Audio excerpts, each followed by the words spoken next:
Welcome back and congratulations to making it to Module 2 using existing content.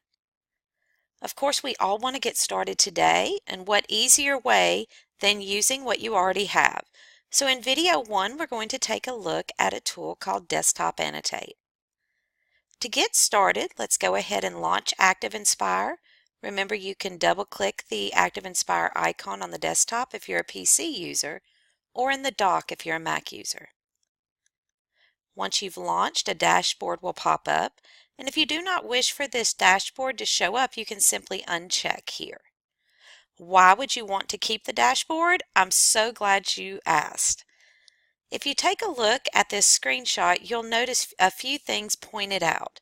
But honestly, as a teacher, my favorite is the fact that I can access the last 4 flip charts that I have worked on. Us teachers are always working on multiple projects at one time, so what easier way to access and jump in between them than with this dashboard? But there's a lot of other things, such as opening a flip chart, a new flip chart, importing from PowerPoint and Smart Notebook, and we'll take a look at some of those later on in a different module. So this video is all about getting started today. And the tool that you're going to use to get started today is called Desktop Annotate. So I'm going to just unroll my toolbar so that you can see it. And you'll notice this icon represents my Desktop Annotate tool. Over on my toolbox, you'll also notice the same icon. Watch what happens when I simply click Desktop Annotate. Bam! I'm now on my desktop. Well, okay, so you're not viewing my whole desktop, but it looks mighty clean this way. I can now use all these handy tools. See how they didn't leave? I have all my ActivInspire tools just hanging out. So maybe you wanted to write something or erase something that you wrote. You have all of your tools right here. So kind of think about it as saran wrap, just a clear sheet of it on top of everything you already have. Whether it's websites, PowerPoints, Word documents, you can now use them using Desktop Annotate. I'm going to open up a website real quick because we always love resources. One of the links on the Padlet for this class is an interactive collection of sites in Pinterest. And I'm going to open up one of those sites that is one of my all-time favorites called Class Tools.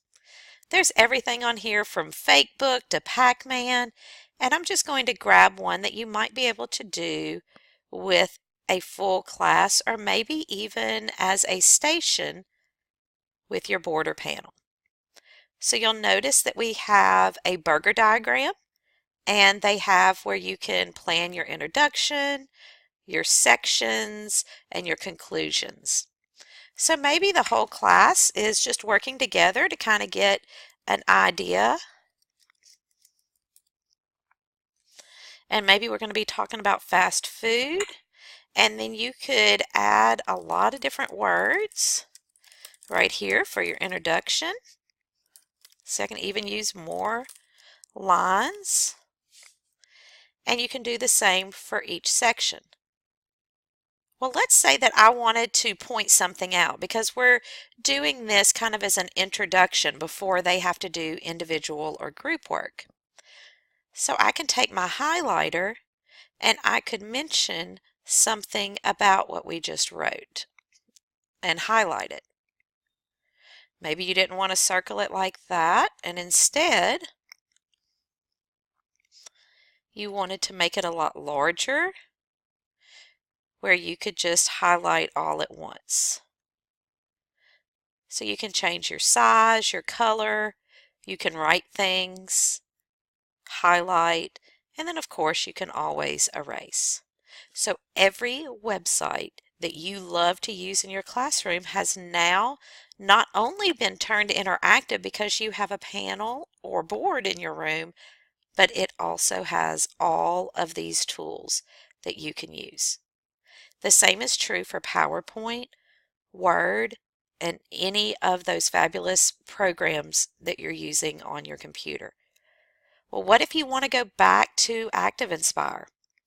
It's as easy as making sure that your select tool is selected and clicking Desktop Annotate. And now I'm right back where we started.